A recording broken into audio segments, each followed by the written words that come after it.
విజ్ఞాపన. వి అనగా విశేషమైన, జ్ఞాపన అనగా దేవునికి జ్ఞాపకం చేయటం. నీవు దేవునికి జ్ఞాపకం చేయాలి.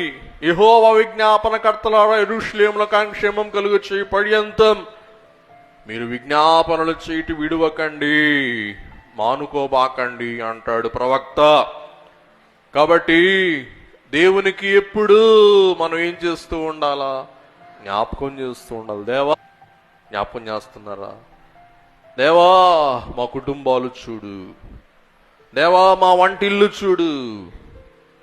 దేవా, మా బీరువాలు చూడు, మా రాబడులు చూడు, మా తిండి చూడు, మా దారిద్ర్యం చూడు, మా అక్కర్లు చూడు, మా వేదనలు చూడు.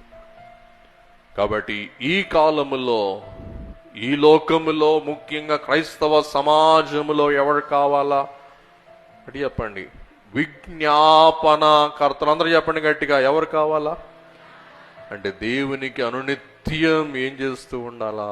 జ్ఞాపకం చేస్తూ ఉండాలి.